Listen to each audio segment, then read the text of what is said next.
آج جس موضوع پر میں نے بات کرنی ہے، اگر کسی کو کامیاب ہونا ہے، سکسیسفل ہونا ہے، اپنی زندگی میں کسی ٹارگٹ کو، کسی گول کو، کسی ہدف کو حاصل کرنا ہے، کسی مقام پر پہنچنا ہے، تو اس کے لیے استقامت بڑی ضروری ہے۔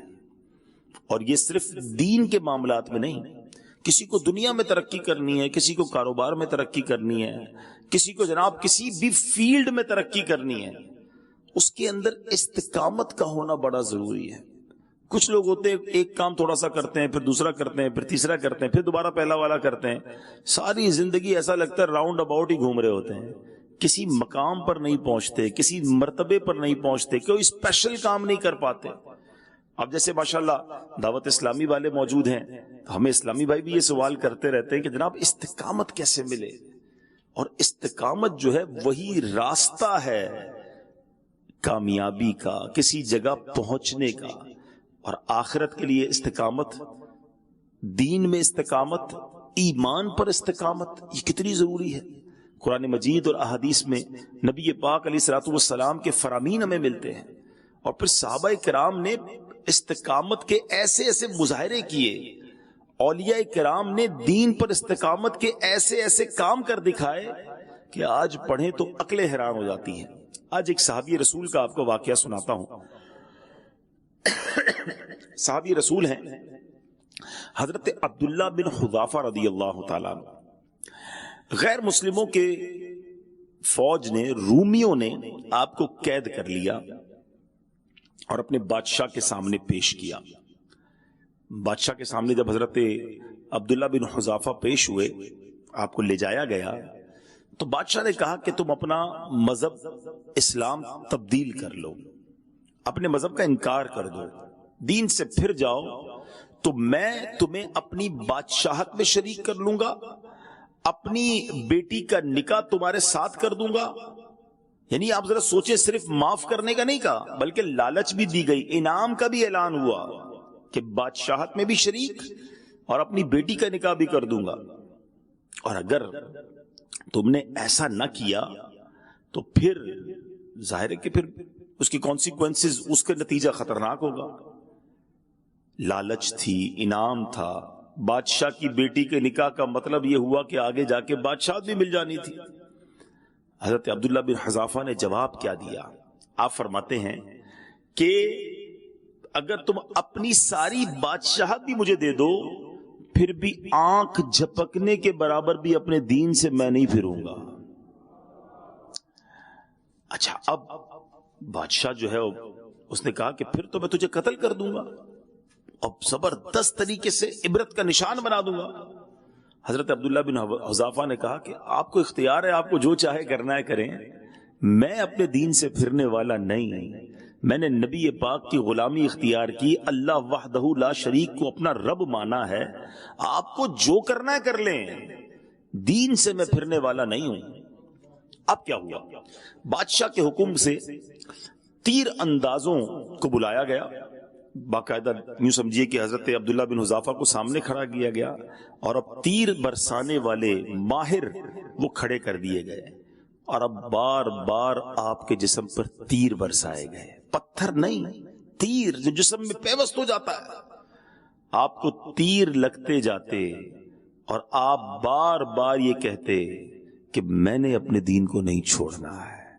تیر برسانے والے کہتے اپنے دین کو چھوڑ دو، پھر جاؤ اپنے دین سے۔ آپ صبر و استقلال کے پیکر بنے رہے، فرماتے ہرگز نہیں۔ اب آخر بادشاہ نے کیا کہا کہ ان کو سولی سے اتارا جائے، جسم جو ہے وہ زخموں سے چور چور ہو چکا تھا، کا سولی سے اتارو اور پیتل کی بنی ہوئی دیگ میں تیل ڈالو اور اس کے نیچے آگ جلاؤ۔ تیل ڈالا گیا، شدید آگ جلائی گئی، تیل کھولنے لگ گیا۔ آپ کو خوف زدہ کرنے کے لیے کیا کیا گیا؟ ایک مسلمان قیدی کو لایا گیا اور اس کھولتے ہوئے تیل میں ڈال دیا گیا۔ اس شخص کا گرم تیل میں جیسے ہی ڈالا گیا، گوشت جل گیا، فقط ہڈیاں چمک کر اوپر آ گئی۔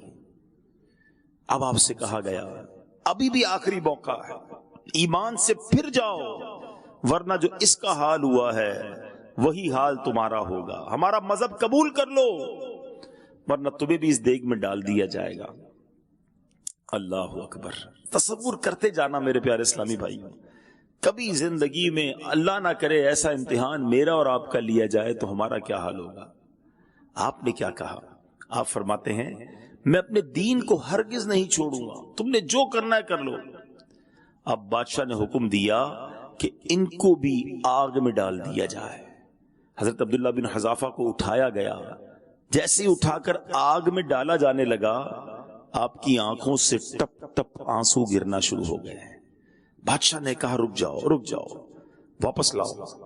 وہ سمجھا کہ اب آگ میں اس دیگ میں جانے کے خوف کی وجہ سے اب آپ کو زندگی سے محبت ہے, پیار ہے, غم ہو رہا ہے, رو رہے ہیں.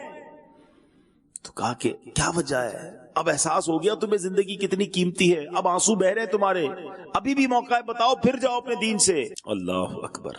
حضرت عبداللہ بن حذافہ کیا کہتے ہیں؟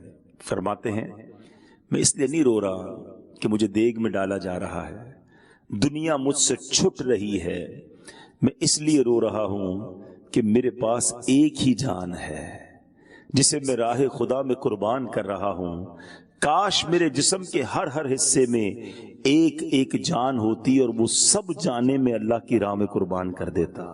میں اور آپ شعر پڑھتے ہیں, میں اور آپ نعرے لگاتے ہیں, یہ ایک جان کیا ہے اگر ہو کروڑوں, یہ ایک جان کیا ہے اگر ہو کروڑوں, تیرے نام پر سب کو وارا کروں میں, تیرے نام پر سر کو قربان کر کے تیرے سر سے صدقے اتارا کروں میں. صحابہ کرام نے یہ پروف کیا, یہ ثابت کیا کہ ان کے نزدیک سب کچھ اللہ اور اس کے رسول کی اطاعت ہے. ایمان کی قدر کتنی تھی.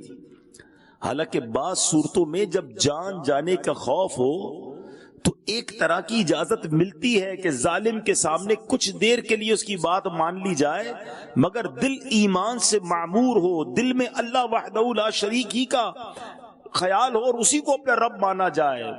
جان بچانے کے لیے بعض صورتوں میں اجازت ملتی ہے, مگر اللہ والوں کی شان نرالی ہوتی ہے. وہ ایک لمحے کے لیے بھی اپنی زبان سے بھی یہ ادا کرنے کے لیے تیار نہ ہوتے.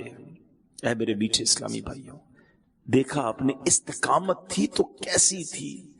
یہ لوگ استقامت کے پہاڑ تھے, بڑی تکلیفیں, بڑی آزمائشیں آئیں صحابہ کرام پر, پھر اولیاء کرام پر. جس پنجتن پاک کی غلامی کا میں اور آپ دعویٰ کرتے ہیں, محرم کے دنوں میں خوب ان کا چرچا کرتے ہیں, ان کی لنگر پکاتے ہیں, ذرا سوچئے نا کیسا استقامت تھی, وہ کیسا مظہر تھا. بچے پیاسے, عورتیں پیاسی, 3 دن تک کوفہ میں پیاسا رکھا گیا کربلا کے میدان میں, مگر سر کٹوا دیا, سر جھکایا نہیں باطل کے آگے. نانا کے دین کے لیے نانا کے نواسے رضی اللہ تعالیٰ عنہ نے سارا گھر لٹا دیا. یہ وہ لوگ تھے میرے میٹھے اسلامی بھائیوں جن کو اللہ نے دین پر کیسی استقامت دی تھی. اور آج ہمارا حال کیا ہے؟ تیر برسانا تو دور کی بات ہے, جان لینا تو دور کی بات. ہمیں کوئی محبت سے نہ ملے تو ہم کہتے ہیں بھائی میں نے اب دین کا کام نہیں کرنا ہے, میں تو بڑی محبت سے گیا تھا دعوت نیکی کی دعوت دینے, بیان کرنے, درس کرنے, اس کو اجتماع کے لیے بلانے, اس کو جناب نماز کے لیے بلانے, میرا بات ہی صحیح طریقے سے نہیں سنی, مجھے جھاڑ دیا ہے, میری بے عزتی کر دی, میں نے نہیں کرنا اب نیکی کا کام. معاذ اللہ. کچھ لوگ مسجد سے دور ہو جاتے ہیں, کیوں؟ وہ امام صاحب نے ڈانٹ دیا تھا, وہ فلاں کمیٹی والوں سے ہماری نہیں بنتی, اب مسجد ہی نہیں جانا, نماز ہی پڑھنا چھوڑ دی. یہ محبت ہے دین سے, یہ استقامت ہے دین پر.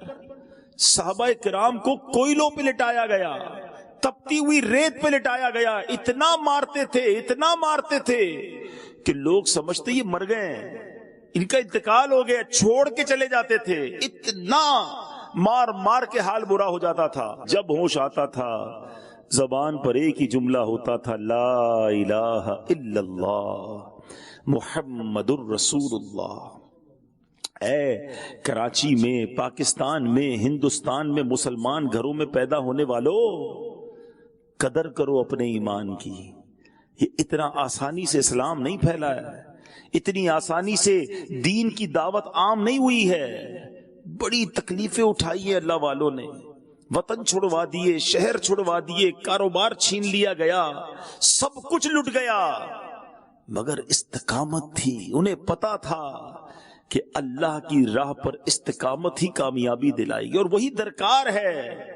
اللہ اکبر۔ قرآن مجید فرقان حمید میں اللہ تعالیٰ کیا ارشاد فرماتا ہے، بے شک وہ جنہوں نے کہا ہمارا رب اللہ ہے، پھر اس پر قائم رہے، ان پر فرشتے اترتے ہیں کہ نہ ڈرو اور نہ غم کرو اور خوش ہو اس جنت پر جس کا تمہیں وعدہ دیا جاتا ہے۔ اللہ اکبر۔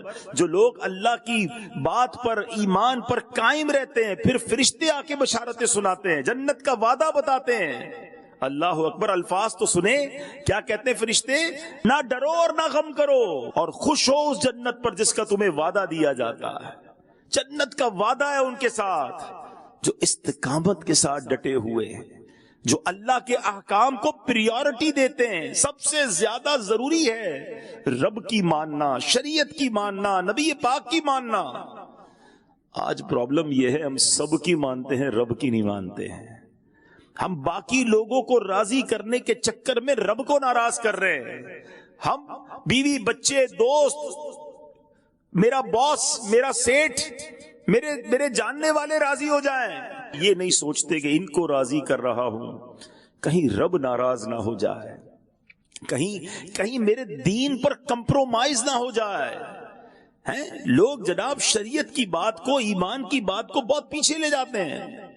ایسا نہیں ہے۔ میں مسلمان ہوں، آپ مسلمان ہیں، ہماری زندگی میں سب سے پہلی چیز ایمان ہے، سب سے اہم چیز ہمارا دین ہے، اور سب سے پہلی رضا اللہ اور اس کے رسول کی رضا ہے۔ ذرا سوچیں تو صحیح، کیا ہماری زندگی میں یہ سب کچھ ہے؟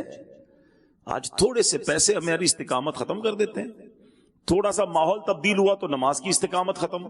کئی بار کئی لوگوں نے نماز شروع کی، بڑی ہمت کے ساتھ شروع کی، 4 5 6 دن بعد کسی نے دل توڑ دیا، سستی چھا گئی، کسی نے کسی اور کام پہ لگا دیا، پھر استقامت ختم، نماز چلی گئی۔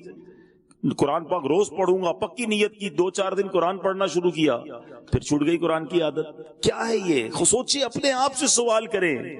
لیکن گناہوں کی معاملات میں ایسی استقامت ہے کہ چھڑوانا چاہیں تو بھی نہیں چھوٹتی ہے۔ روز جس کو فلمیں دیکھنی ہیں دیکھ ہی رہا ہے، جس کو گانے سننے روز سنتا ہے، جس کو کوئی بھی حرام کام کرنا ہے، کچھ بھی ہو جائے وہ کرتا ہی کرتا ہے۔ باقی چیزوں پر استقامت ہے، یعنی اللہ کی نافرمانی پر استقامت ہے۔ اسی طرح دنیا کے بہت سارے معاملات میں استقامت ہے۔ نوکری پہ جانا کوئی نہیں چھوڑتا، جس کی اپنی دکان ہے، کاروبار پہ روز جائے گا، کچھ بھی کر لے پھر بھی جائے گا، تھوڑا بہت سر میں درد ہے نماز چھوڑ دے گا، دکان پہ پھر بھی جائے گا۔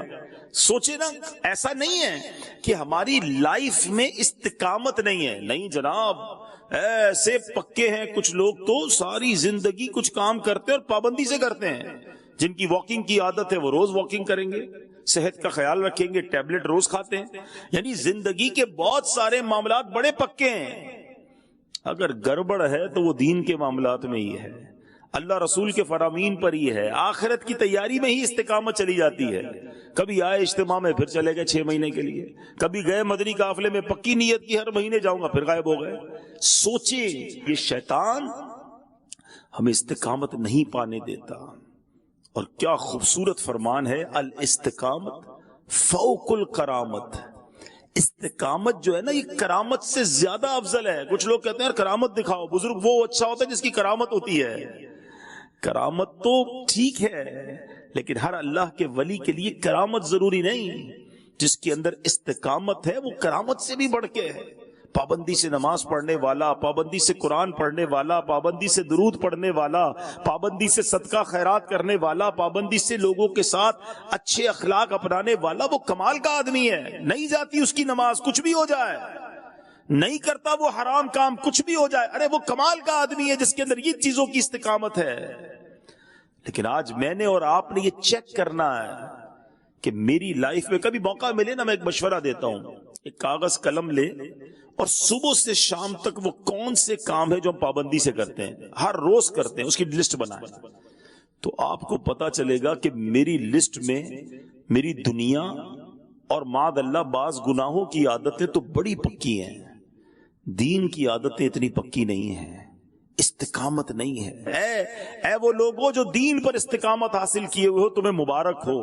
جو نمازوں پر استقامت جن کو ہے، جن کو عبادتوں پر، قرآن پر، نیکی کے کاموں پر استقامت ہے، تمہیں مبارک ہو۔ سنو سبحان اللہ، رب فرماتا ہے، اللہ فرماتا ہے بے شک وہ جنہوں نے کہا ہمارا رب اللہ ہے، پھر اس پر قائم رہے، مسلمان ہوئے، ایمان پایا اور اب ڈٹ گئے، مسلمان ہونے کا حق ادا کیا، ان پر فرشتے اترتے ہیں کہ نہ ڈرو اور نہ غم کرو اور خوش ہو اس جنت پر جس کا تمہیں وعدہ دیا جاتا ہے۔ اب مفتی قاسم صاحب نے تفسیر صراط الجنان میں اس آیت کی تفسیر کتنی پیاری بیان کی۔ آپ فرماتے ہیں بے شک وہ لوگ جنہوں نے اللہ پاک کے رب ہونے اور اس کی وحدانیت کا اقرار کرتے ہوئے کہا کہ ہمارا رب صرف اللہ پاک ہے، پھر وہ اس اقرار اور اس کے تقاضوں پر ثابت قدم رہے، اللہ پاک کی طرف سے فرشتے اترتے ہیں اور انہیں یہ بشارت دیتے ہیں اور کہتے تم آخرت میں پیش آنے والے حالات سے نہ ڈرو اور اہل و عیال وغیرہ میں سے جو کچھ پیچھے چھوڑ آئے اس کا غم نہ کرو اور اس جنت پر خوش ہو جاؤ جس کا تم سے دنیا میں اللہ پاک کے رسولوں کی مقدس زبان سے وعدہ کیا جاتا تھا۔ سبحان اللہ، اللہ کرے کہ یہ بشارت، یہ خوشخبری ہم سب کو بھی نصیب ہو جائے۔ اللہ ایسی استقامت دے کہ فرشتوں کے ذریعے ہمیں خوشخبری سنائی جائے۔ سبحان اللہ، امیر اہل سنت جبھی تو ایمان پر، استقامت پر کس قدر بار بار ہمیں ذہن دیتے ہیں، اپنے اشعار کے ذریعے، اپنے مدنی مذاکروں میں کتنی فکر نظر آتی ہے ان کے اندر ایمان پر استقامت کی۔ آج پرابلم کیا ہے؟ مثال دیتا ہوں، ہمارے پاس بھائی بیٹھے ہیں سارے، کوئی موٹر سائیکل پر آیا ہوگا، کوئی سائیکل پر آیا ہوگا، تو موٹر سائیکل جب آپ نے کھڑی کی ہوگی تو اس کو لاک بھی لگایا ہوگا۔ زیادہ قیمتی موٹر سائیکل ہوگی تو آپ کا خیال بھی ہوگا کہ یار نئی لی ہے۔ کسی کے پاس جیب میں موبائل ہوگا، نارمل سا موبائل ہوگا، ویسے ہی رکھ لیں گے۔ قیمتی ہوگا تو ہر تھوڑی دیر بعد ہاتھ لگاتے ہیں، یار جیب میں ہے کہ نہیں، ٹھیک ہے نا۔ اچھا پیسے زیادہ ہیں تو بینک میں رکھتے ہیں۔ جتنی دنیا میں قیمتی چیز زیادہ ہے اتنی فکر زیادہ ہے، اتنی ٹینشن زیادہ ہے۔ صحیح بتائیے، ایک مسلمان کے لیے سب سے قیمتی چیز کیا ہے؟ وہ ایمان ہے۔ سمجھیے اس بات کو۔ لیکن کبھی ایسا ہوا کہ میں نے تھوڑی دیر بعد مجھے خیال آئے کہ یا اللہ میرا ایمان سلامت رہے گا کہ نہیں؟ کبھی رات کو جس طرح کسی کی نئی گاڑی ہو اور باہر کھڑی ہو تو وہ گھر سے باہر نکل کے دیکھ رہا ہوتا ہے، یہ گیلری سے دیکھ رہا ہوتا ہے گاڑی ٹھیک ہے کہ نہیں۔ کبھی اس طرح رات کو بستر سے اٹھ گئے گھبرا کر کہ یار میرا ایمان میرے پاس رہے گا کہ نہیں، سلامت رہے گا کہ نہیں، اللہ سے دعائیں مانگی۔ دیکھیں، جس چیز سے محبت ہونا، جس چیز کی حفاظت کی فکر ہو، وہ آپ کی میری دعا میں ضرور شامل ہوتی ہے۔ بچوں سے پیار ہے تو بچوں کی صحت کی دعا ضرور کریں گے آپ، مال سے پیار ہے تو مال کی برکت کی دعا کریں گے، گھر سے محبت ہے تو گھر میں برکت کی، یعنی جس چیز کی امپورٹنس ہے اس چیز کی دعائیں ضرور ہم کرتے ہیں۔ تو اب سوال کر لیں اپنے آپ سے، ایمان پر کتنی دعائیں کرتے ہیں؟ کیا روز میری نماز میں، میری دعاؤں میں میرے ایمان کی حفاظت ہے، اس کی دعا ہے؟ اللہ کے حبیب صلی اللہ تعالی علیہ وسلم کی دعا سنیے۔ حالانکہ نبی پاک وہ ہیں جن کے صدقے مجھے اور آپ کو ایمان ملا ہے۔ ان کے قلب اقدس کی تو حالت یہ ہے کہ ان کے قلب، ان کے دل پر پڑنے والے نور کی برکت سے ہمارے دل منور ہوا کرتے ہیں۔ شاعر لکھتے ہیں نا، تیرے صدقے میں آقا سارے جہاں کو دین ملا۔ آقا کے صدقے سب کو دین ملا ہے نا۔ ہمیں تو رحمان بھی ملا ان کے صدقے، قرآن ملا ان کے صدقے، رمضان ملا ان کے صدقے، سب کچھ نبی پاک کے صدقے ملا ہے۔ مگر میری اور آپ کی تعلیم کے لیے نبی پاک دعا کیا فرماتے ہیں؟ یا مقلب القلوب ثبت قلبی علی دینک، اے دلوں کو پھیرنے والے میرے دل کو اپنے دین پر ثابت قدمی عطا فرما۔ سوچئے، نبی پاک دعا کر رہے ہیں اور میں اور آپ کتنی دعا کرتے ہیں۔ بلکہ سیدی اعلیٰ حضرت امام اہل سنت تو یہاں تک لکھتے ہیں، جس کا مضمون ہے کہ جس شخص کو اپنے ایمان کی حفاظت کی فکر نہیں ہوتی نا، ڈر ہے کہ مرتے وقت اس کا ایمان اس سے چھین لیا جائے گا۔ تو اپنی فکروں میں، اپنی جس کو کہتی ہے بڑی اچھی ٹینشن ہے، لوگ کہتے ہیں نا ٹینشن نہیں ہونی چاہیے، ارے واقعی دنیا کی ٹینشن نہیں ہونی چاہیے، دنیا کے غم نہیں ہونے چاہیے، دنیا کے غموں میں اللہ کرے ہم کبھی آنسو نہ بہائیں، مگر اللہ آخرت کی فکر عطا فرما دے، اپنا خوف نصیب فرمائے، بے قراری عطا کرے۔ نبی پاک کے عشق میں کاش رونا نصیب ہو جائے، کیونکہ اس رونے میں بھی لطف ہے، اس ٹینشن میں بھی مزہ ہے، اس بے قراری میں بھی قرار ہے نا۔ بات عجیب سی، بے قراری میں قرار کیسے آ گیا؟ مولانا حسن رضا خان صاحب لکھتے ہیں، برادر اعلیٰ حضرت، میرے دل کو درد الفت وہ سکون دے الہی۔ بات بڑی باریک ہے، سمجھ جائیں گے تو مزہ آ جائے گا۔ ایک طرف کہتے ہیں درد چاہیے، اور درد میں سکون کہاں سے آ گیا؟ سکون تو بے دردی میں ہوتا ہے، درد نکل جائے تو سکون ہوتا ہے۔ ایک طرف دعا ہو رہی ہے کہ یا اللہ میرے دل کو وہ محبت کا درد دے دے، وہ سکون دے دے۔ یہ خاندان اعلیٰ حضرت کا حصہ ہے۔ وہ کہتے ہیں میرے دل کو درد الفت وہ سکون دے الہی، میری بے قراریوں کو نہ کبھی قرار آئے، یعنی میں بے قرار ہی رہوں نبی پاک کی یاد میں، دنیا کے مال کے لیے نہیں، دنیا کی مشکلوں کے لیے نہیں۔ اللہ مجھے دنیا کے غموں سے بچا لے اور اپنا اور اپنے حبیب کا غم نصیب فرما دے۔ ایک اور جگہ سیدی اعلیٰ حضرت لکھتے ہیں نا، جان ہے عشق مصطفیٰ روز فزوں کرے خدا، جس کو ہو درد کا مزہ نازے دوا اٹھائے۔ کیا کمال کی بات ہے، درد میں کبھی مزہ ہوتا ہے؟ دوا کھاتا ہے بندہ درد دور کرنے کے لیے، اعلیٰ حضرت کہتے ہیں اس درد میں مزہ ایسا ہے میں دوا نہیں چاہیے، یہ عشق رسول کا درد بڑھتا ہی رہے، اے کاش فزوں ہوتا رہے اور انکریز ہوتا رہے۔ تو یہ وہ سوچ ہے، یہ وہ فکر ہے، یہ مجھے آپ کو درکار ہے۔ اللہ کرے کہ میرے اور آپ کی، کہتے نا نیند اڑ جائے، لیکن نیند کیوں اڑے کہ پیسے چلے گئے، قرضہ ادا کرنا ہے، بچے بیمار ہیں، اللہ ان غموں سے بچائے رکھے، مجھے بھی بچائے اور آپ کو بھی بچائے رکھے۔ دعا کرو، کہو آمین۔ لیکن واقعی کبھی ایسا بھی ہو کہ میں رات بھر نہ سو سکوں، بس آقا کی یاد تڑپاتی رہے، آنسو مدینے کی یاد میں بہتے رہے، یہ بے قراری کا بہت اچھا لطف ہے۔ اے کاش شب تنہائی میں فرقت کا جنون تڑپاتا رہے، اے کاش ایسا بھی تو ہو نا، دل میں ہو یاد تیری گوشے تنہائی ہو، پھر تو خلوت میں عجب انجمن آرائی ہو۔ کبھی خوف خدا سے لرزتا رہوں کہ یا اللہ مرنے کے بعد بنے گا کیا، میری قبر کا کیا ہوگا، میرے ایمان کا کیا ہوگا، میں محشر کے دن کیا تیری بارگاہ میں پیش کروں گا۔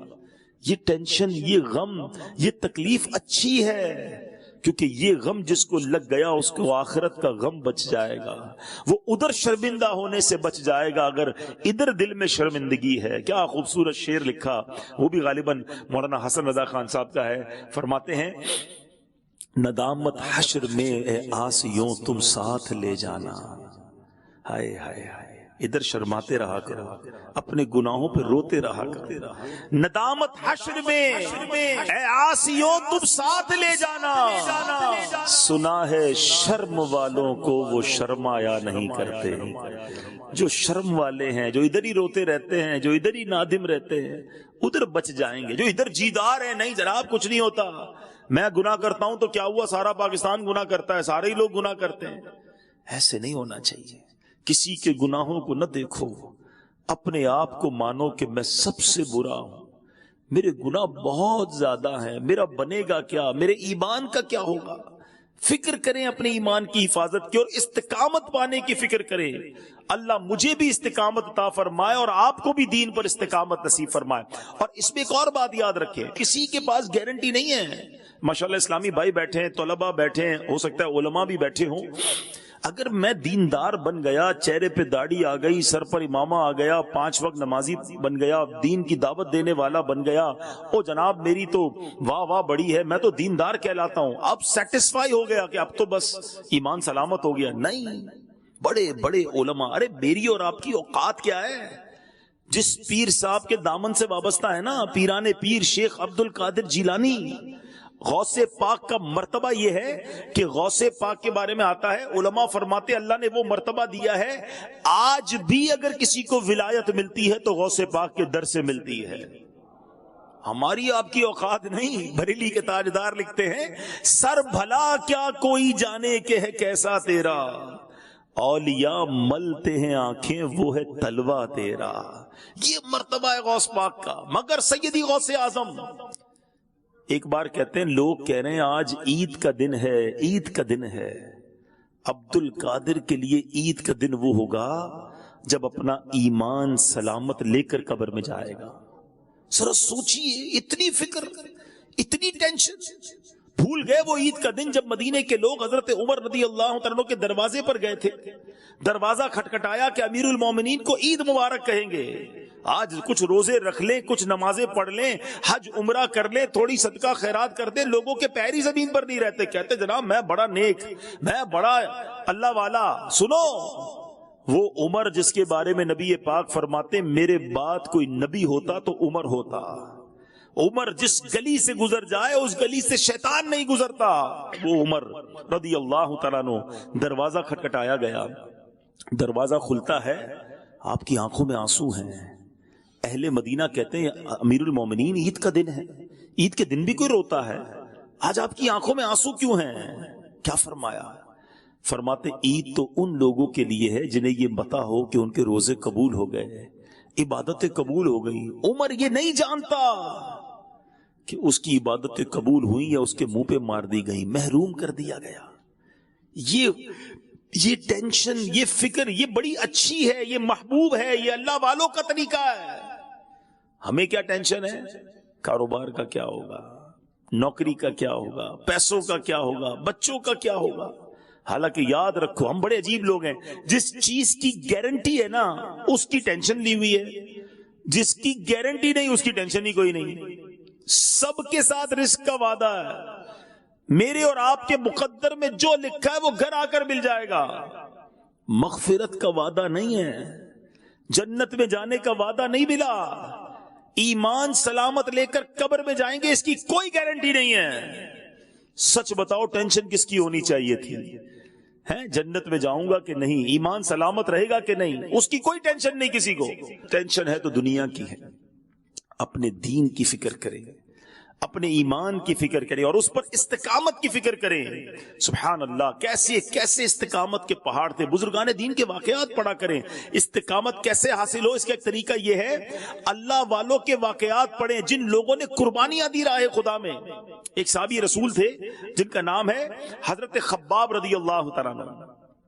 حضرت عمر کا دور تھا. حضرت عمر کی ایک بار نظر حضرت خباب کی پیٹھ پر پڑ گئی تو آپ نے دیکھا کہ ساری پیٹھ پر سفید زخموں کے نشان ہیں نا، وائٹ وائٹ جیسے جلی ہوئی نہیں ہوتی. تو آپ نے کہا کہ اے خباب یہ تمہاری پیٹھ کو کیا ہو گیا، یہ پیٹھ پہ ایسے نشان کیوں ہیں؟ حضرت خباب رضی اللہ تعالیٰ عنہ کیا فرماتے ہیں؟ آپ کہتے ہیں اے امیر المومنین آپ کو ان زخموں کی کیا خبر. یہ اس وقت کی بات ہے جب آپ ننگی تلوار لے کر جناب رسول پاک صلی اللہ علیہ وسلم کو شہید کرنے کے لیے دوڑتے پھرتے تھے. اس وقت بھی ہم نے اپنے دل میں محبت رسول کا چراغ جلایا ہوا تھا اور مسلمان ہوئے. مسلمان تو کیا ہوئے، ظلم و ستم کے پہاڑ ٹوٹنے لگے. اس وقت غیر مسلموں نے مجھ کو آگ کے جلتے ہوئے کوئلوں پر پیٹھ کے بل لٹا دیا. کبھی کسی کوئلے پر پیر پڑا ہے؟ کبھی کوئی چنگاری ہاتھ پر لگی ہے؟ کبھی سگریٹ جلتا ہو اور غلطی سے پیر پڑ جائے چیخ نکل جاتی ہے. ایک سگریٹ یا ایک کوئلہ نہیں، تپتے ہوئے جلتے ہوئے کوئلوں پر حضرت خباب کہتے ہیں مجھے لٹا دیا گیا. میری پیٹھ سے اتنی چربی پگھلی کہ اس چربی نے جا کر کوئلوں کو بجھا دیا. میں گھنٹوں بے ہوش رہا. اے عمر مگر رب کریم کی قسم جب مجھے ہوش آیا سب سے پہلے جو زبان پر کلمہ جاری ہوا لا الہ الا اللہ محمد الرسول اللہ صلی اللہ تعالی علیہ وسلم تھا. حضرت امیر المومنین حضرت عمر نے جب یہ سنا تو آپ دیدہ ہو گئے، بے قرار ہو گئے. کہتے ہیں خباب قمیص اٹھاؤ تمہاری اس پیٹھ کی زیارت کروں. یہ پیٹھ کتنی مبارک اور مقدس ہے جو محبت رسول کی خاطر آگ میں جلائی گئی ہے. آج میں اور آپ کلمہ پڑھیں کوئی روکنے والا نہیں. ادھر کلمہ پڑھنے پر مار پڑتی تھی. اذان دیتے تو مارا جاتا، سجدہ کرتے تو مارا جاتا، طواف کرتے تو مارا جاتا، اللہ ایک ہے کہتے تو مارا جاتا. آج مسجدوں میں لائٹیں ہیں، پنکھے ہیں، قالین ہیں، بلایا جاتا ہے، مائک پر اذان ہوتی ہے حی علی الفلاح حی علی الصلاح، مگر پھر بھی مسجد جانے کا ٹائم نہیں نکالتے ہیں. آج کلمہ کتنی بار پڑھتے ہو؟ ارے یاد کرو ان صحابہ کرام کو جو ترستے تھے کلمہ پڑھنے کو کہ کلمہ پڑھتے مار پڑتی تھی. آج گھر بیٹھ کر بھی کلمہ پڑھنا یاد نہیں آتا. حالانکہ احادیث میں افضل الذکر کہا گیا، سب سے بہترین ذکر کلمہ طیبہ کو کہا گیا. ایک بزرگ کی بات یاد آ گئی، بڑی پیاری بات انہوں نے کہی. کہتے ہیں اپنی زبان کو کلمے کا عادی بناؤ، روز پڑھا کرو، زیادہ پڑھا کرو، کیونکہ ایک وقت آئے گا جب زبان بھاری ہو جائے گی، جب سکرات کا عالم ہوگا، اس وقت الفاظ مشکل سے ادا ہوں گے، مگر جس کی کلمہ پڑھنے کی عادت ہوگی اس وقت بھی اس کی زبان پر کلمہ جاری ہو جائے گا. اب اس کو تھوڑا ایگزامپل سے سمجھتے ہیں. کچھ لوگوں کی گالیاں دینے کی عادت ہوتی ہے، معاذ اللہ بری باتیں کرنے کی عادت ہوتی ہے. اب ایسے لوگ جب کہیں گاڑی میں جا رہے ہوتے ہیں، موٹر سائیکل پہ جا رہے ہوتے ہیں، اور اچانک کوئی گاڑی سامنے سے نکلتی ہے اور بریک لگانا پڑتا ہے، ایکسیڈنٹ سے بچتے ہیں، ان کی زبان پر کیا نکلتا ہے؟ ان کی زبان پر اس وقت بھی گالی نکلتی ہے. جھٹکا لگتا ہے تو وہی نکلتا ہے جو اندر ہوتا ہے. اور ماشاءاللہ جن کی زبان پر کلمہ یا رسول اللہ یا غوث اعظم بزرگوں کی باتیں ہوتی ہیں، اگر ایسی کوئی کیفیت ہوتی بھی ہے، اچانک سے بریک بھی لگتا ہے، تو الحمدللہ ان کی زبان پر کلمہ پاک ہی جاری ہوتے دیکھا، یا رسول اللہ کی صدا بلند ہوتے دیکھی، یا غوث اعظم زبان سے نکلتے دیکھا. کیوں؟ کہ ان کی زندگی اس ذکر میں گزر رہی ہے. تو زبان کو کلمے کا عادی بنائیں، ذکر و اذکار کا عادی بنائیں، اچھی باتوں کا عادی بنائیں، تاکہ مرتے وقت بھی زبان پر جو ہے وہ کلمہ طیبہ آسانی سے جاری ہو جائے. تو سبحان اللہ، حضرت خباب کو جلا دیا گیا، آپ کی پیٹھ کوئلوں پر اس طرح لٹایا کہ چربی پگھلی اور کوئلے بجھ گئے، مگر کلمہ نہ چھوڑا، ایمان نہ چھوڑا. مگر آج تھوڑے پیسے ایمان چھڑوا رہے ہیں. ہمارے مسلمان کہلانے والے کسی ملک میں شفٹ ہونے کے لیے اپنے ایمان کو بیچ دیتے ہیں کسی ملک کے ویزا کے لیے. تھوڑے پیسے نظر آ جائیں تو اپنی اسلام کی تعلیمات کو چھوڑ دیتے ہیں. نہیں سنا کہ سود لینے والا، سود دینے والا ایسا ہے کہ اللہ سے جنگ کرنے والا ہے. تھوڑے پیسے تمہیں رب سے جنگ کروا دیتے ہیں. سوچو، رشوت دینے والا، رشوت لینے والا دونوں جہنمی ہیں. مگر تھوڑا کام نکلوانا ہے یا تھوڑی سیٹ مل گئی کہ اب تو موقع ملا ہے پیسے کمانے کا، یہ تھوڑے پیسے تمہیں جہنم کی طرف لے جا رہے ہیں. کدھر گیا ایمان، کدھر گئی دین سے محبت؟ لوگ کہتے غلامی رسول میں موت بھی قبول ہے، مگر یہ کیسی غلامی ہے کہ جب تمہارے گھر میں شادی آتی ہے، تمہارے بچوں کا کوئی فنکشن آتا ہے، تو ہر وہ کام تمہارے گھر میں ہوتا ہے جو نبی پاک کو بنا تھا، پیارے آقا علیہ الصلوۃ والسلام جس سے ناراض ہوتے ہیں. ناچ گانے، تاش، جوا، شراب، ارے کیا نہیں ہوتا آج ہماری شادیوں میں. اور لوگ کہے بھی جناب آپ تو میلاد منانے والے نمازی، آپ کے گھر میں کیا ہو رہا ہے؟ تو جواب کیا دیتے ہیں؟ بھئی بچوں کی خوشی ہے، کرنا پڑتا ہے. یعنی بچوں کی خوشی کے لیے تم اپنے نبی کو ناراض کر رہے ہو، اللہ رسول کے احکامات کو پامال کر رہے ہو. یہ کون سی استقامت ہے؟ ارے مزہ یہی ہے، یاد رکھو کربلا والوں کو گھر میں بیٹھ کر پنکھوں میں آزمایا نہیں گیا تھا.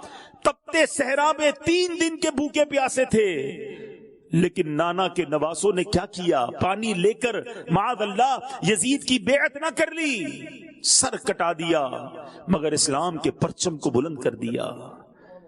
قتل حسین اصل میں مرگ یزید ہے، اسلام زندہ ہوتا ہے ہر کربلا کے بعد. امام حسین کا، آل رسول کا احسان ہے، رہتی دنیا پر ہم سب پر احسان ہے کربلا والوں کا کہ انہوں نے سر نہ جھکایا تو آج ہم مسلمان ہیں.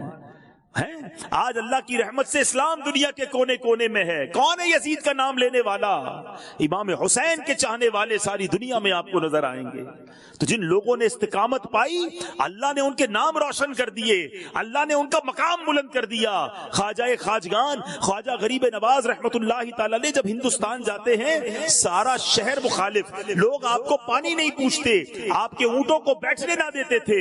اللہ اکبر، آپ گئے دین پھیلانے تھے، مگر ظلم و ستم تھا. سبحان اللہ، صبر رکھا، استقامت پائی، اپنے کام پہ لگے رہے. 1-2 نہیں، 1-2 ہزار نہیں، میرے خواجہ نے 90 لاکھ غیر مسلموں کو مسلمان بنا دیا. ارے پاک و ہند والوں پر میرے خواجہ کا احسان ہے. آج ہم گھر بیٹھے مسلمان ہوتے ہیں، پیدا ہوتے ہی پہلی بات کان میں اذان سنائی دیتی ہے. کیسے؟ یہ قربانیاں دی بڑوں نے، استقامت پائی. چلے جاتے خواجہ بھی واپس کہ لوگ میری سنتے نہیں ہیں، میں بھی جاتا ہوں اپنے وطن. نہیں گئے، ادھر ہی مزار بن گیا، ادھر ہی رہے، مگر لوگوں کی تقدیریں بدل گئے. اور پھر اللہ نے کیسا مقام دیا مجھے بتاؤ نا. 800 سال سے زیادہ وقت ہو چکا ہے خواجہ صاحب کو دنیا سے گئے ہوئے، مگر دنیا کا کون سا کونا ہے، کون سا مسلمان ہے جس کے دل پر میرے خواجہ کی حکومت نہیں ہے. استقامت اللہ کو بڑی پسند ہے. استقامت اور قربانی دو، اللہ تمہیں عروج عطا فرما دے گا.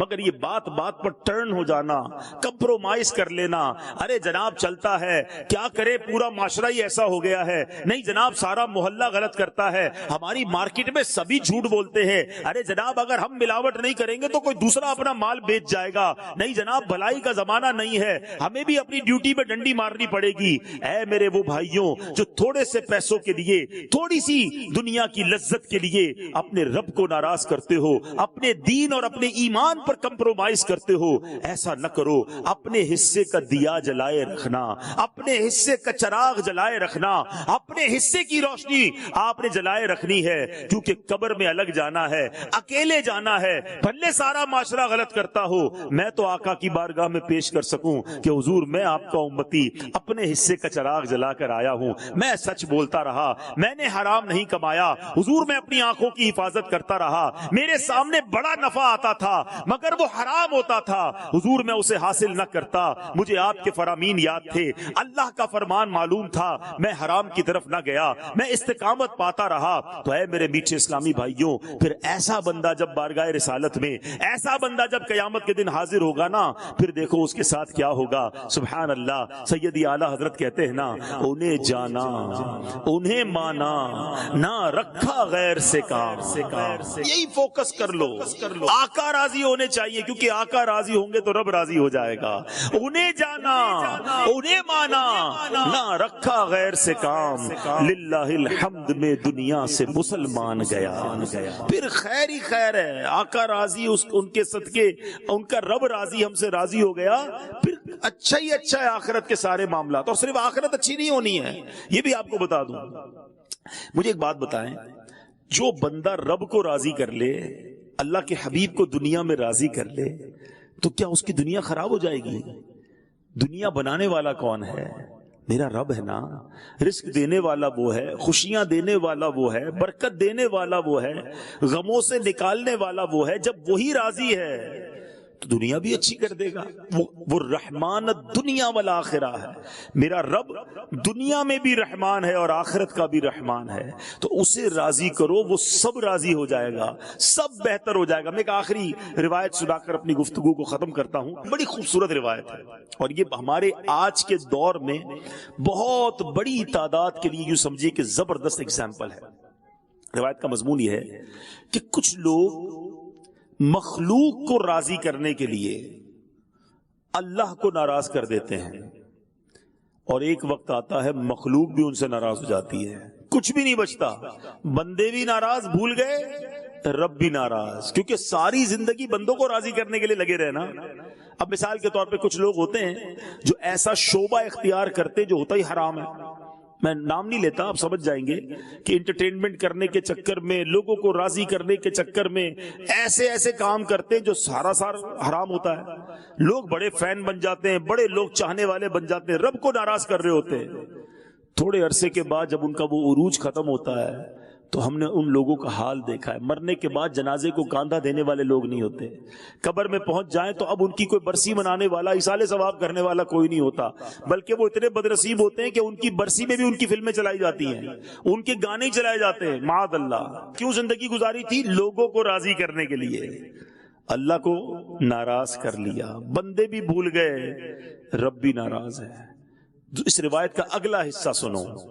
میرے آقا فرماتے کچھ لوگ وہ ہوتے ہیں، حدیث پاک کا مضمون ہے، جو اللہ کو راضی کرتے ہیں، زندگی گزارتے ہیں، بندے ناراض ہو جاتے ہیں، مگر ایک وقت ہوتا ہے اللہ بندوں کو بھی راضی کر دیتا ہے. بتاؤ کامیاب کون ہے؟ واقعی شروع میں بندے ناراض ہوں گے آپ سے، آپ کو پذیرائی نہیں ملے گی، آپ کی مخالفت کی جائے گی، حاسدین کھڑے ہو جائیں گے، آپ کے بارے میں باتیں ہوں گی، لیکن اللہ راضی ہے اگر زندگی ایسی گزاری کہ رب راضی، رب کے حبیب راضی ہیں، پھر غم نہیں چھوڑ دے یہ سارا زمانہ مجھ کو، غم نہیں چھوڑ دے یہ سارا زمانہ مجھ کو، میرے آقا تو ہیں سینے سے لگانے کے لیے، پھر نبی پاک ساتھ ہے تو پھر غم کس بات کا ہے، پھر خیر ہی خیر۔ اور واقعی دیکھا ہم نے، اور یہ خواجہ صاحب کی مثال ہی ہمارے سامنے ہے، ہندوستان مخالف تھا، آج دنیا میں کونے کونے پر ان کا نام لینے والے ہیں۔ کربلا والوں کی مثال ہمارے سامنے ہے، 72 لوگ تھے، 22,000 کا لشکر تھا، پانی بھی نہیں پینے دیتے تھے، برا بھلا کہتے تھے، تانے دیتے تھے، بتاؤ کیا ہوا؟ جان تو چلی گئی، چونکہ رب راضی تھا، اللہ کے حبیب راضی ہیں۔ ساری دنیا میں امام حسین کا چرچا ہے، کربلا والوں کا آج ساری دنیا میں چرچا ہے، تو پتہ چلا زندگی ایسی گزارنی ہے اللہ راضی ہو جائے، اللہ کے حبیب راضی ہو جائیں، اور اگر ان کو راضی کرنے کے لیے کوئی ناراض ہوتا ہے تو ناراض ہو جائے، مجھے ان کو پہلے راضی کرنا ہے۔ جس دن آپ نے اپنی زندگی کا یہ فوکس بنا لیا، اب ایک فیصلہ آج کر کے اٹھنا ہے، کاروبار کر رہے ہیں اگر، اور کاروبار کے درمیان کوئی ڈیل آتی ہے، کوئی سودا آتا ہے، اپنے دل سے پہلا سوال یہ کرو، اگر یہ کام کروں گا، اس کام کرنے سے اللہ راضی ہوگا، اللہ کے حبیب راضی ہوں گے یا ناراض ہو جائیں گے؟ اور اگر جواب آئے کہ نہیں نہیں یہ تو حرام ہے، یہ تو جھوٹ بولنا پڑے گا، یہ ملاوٹ کرنی پڑے گی، نہیں کرنا مجھے کام۔ اب گھر میں کوئی فنکشن آتا ہے، گھر میں کوئی موقع آتا ہے، گھر والے کہتے ہیں یہ کرنا ہے، فوراً اپنے آپ سے سوال کریں، میں اپنے گھر میں جو کام کرنے جا رہا ہوں اس سے اللہ راضی ہوگا، اللہ کے حبیب راضی ہوں گے یا ناراض ہوں گے؟ جیسے ہی جواب آئے ناراض ہوں گے، نہیں نہیں میں نے یہ کام نہیں کرنا۔ گھر والے بچے کہتے فلاں جگہ گھومنے چلنا ہے، بالکل اپنے بچوں کے ساتھ آپ انجوائمنٹ کر سکتے ہیں، مگر ہم مسلمان ہیں، ہماری ایک باؤنڈری ہے، شریعت ہمیں ایک حدود دیتی ہے۔ اب اپنے دل سے ہی سوال کر لیں کہ میں اپنی فیملی کو، اپنے بچوں کو جدھر لے جا رہا ہوں، جو کرنے جا رہا ہوں، یہ اللہ کی بارگاہ میں اچھا کام ہے یا یہاں اللہ کی ناراضگی ہے؟ جیسے ہی دل سے جواب آئے کہ یہ تو حرام ہے، یہ منع ہے، انشاءاللہ اس سے رک جائیں۔ جس دن زندگی ایسی گزر گئی نا کہ ہر کام سے پہلے یہ سوال کرنا شروع کر دیا کہ میں نے اللہ کو راضی کرنا ہے، اللہ کے حبیب کو راضی کرنا ہے، یقین کریں آپ ان کو راضی کریں وہ سب کو راضی کر دیں گے، وہ آپ کی دنیا بھی اچھی فرما دیں گے، آپ کی آخرت بھی اچھی ہو جانی ہے۔ اللہ مجھے بھی اس طرح کی استقامت نصیب کر دے، آپ کو بھی یہ استقامت عطا فرمائے، اور یہ استقامت کس طرح بار بار چیک ہو، کس طرح یہ کراس چیک ہو جائے کہ میں نے دن کیسے گزارا، میں نے رات کیسے گزاری، میں نے باتیں کیسی کی، میں نے کاروبار کیسے کیا، میں نے فیملی کے ساتھ وقت کیسے گزارا۔ سبحان اللہ، اللہ سلامت رکھے میرے پیر و مرشد کو، اللہ سلامت رکھے دعوت اسلامی کے مدنی ماحول کو۔ پورے دن کو اگر چیک کرنا ہے تو مدنی انعامات ہمیں عطا کر دیے، خوبصورت ایک 72 سوالات کا گلدستہ عطا کر دیا کہ صبح سے شام تک دن کیسے گزارا، ذرا سونے سے پہلے چیک تو کر لو، نماز پڑھی کہ نہیں، جھوٹ تو نہیں بول دیا، کہیں بد اخلاقی تو نہیں کر دی، کہیں فضول باتیں تو نہیں کر دی، کہیں ماں باپ کو ستا تو نہیں دیا، کہیں حرام تو نہیں کما لیا، کبھی آنکھوں سے حرام تو نہیں دیکھ لیا۔ سبحان اللہ، روز چیک کرتے رہو گے، آہستہ آہستہ بری عادتیں چھٹنا شروع ہو جائیں گی، استقامت ملنا شروع ہو جائے گی، اور اللہ نے چاہا پھر زندگی اللہ کی رضا کے مطابق گزرنا شروع ہو جائے گی۔ اللہ کریم مجھے بھی مدنی انعامات پر عمل کرنا نصیب فرمائے، آپ کو بھی نصیب فرمائے۔ نیت کریں انشاءاللہ کہ آج کے بعد روزانہ مدنی انعامات پر عمل کریں گے انشاءاللہ، محاسبہ کر کے اور چیک کریں گے کہ میری زندگی کیسے گزر رہی ہے، اور ہر کام کرنے سے پہلے ایک سوال اپنے آپ سے ضرور کرنا، جو میں کرنے جا رہا ہوں یہ اللہ کی رضا ہے یا اس کی ناراضگی ہے؟ ایسی زندگی مل گئی تو پھر دنیا میں بھی بیڑا پار ہے، آخرت میں بھی بیڑا پار ہے۔ ایسے لوگ جب قبر میں جائیں گے نا تو سیدی اعلیٰ حضرت لکھتے ہیں کہ قبر میں لہرائیں گے تا حشر چشمے نور کے، قبر میں لہرائیں گے تا حشر چشمے نور کے، جلوہ فرما ہوگی جب طلعت رسول اللہ کی۔ آقا نے سینے لگا لینا ہے کہ یہ میرا امتی آ گیا۔ تو اللہ ایسی زندگی مجھے بھی گزارنا نصیب فرمائے، آپ کو بھی نصیب فرمائے۔ استقامت کتنی اہم ہے، 2 حدیثیں سناتا ہوں۔ اللہ کے حبیب علیہ الصلوۃ والسلام فرماتے ہیں کہ جو شخص اس زمانے میں، آقا فرماتے تمہارے بعد صبر کا زمانہ آئے گا، اور جو شخص اس زمانے میں دین سے مضبوطی کے ساتھ چمٹ جائے گا اس کو تم میں سے 50 شہیدوں کے برابر اجر و ثواب ملے گا۔ آج کے دور میں دین سے چمٹ جاؤ،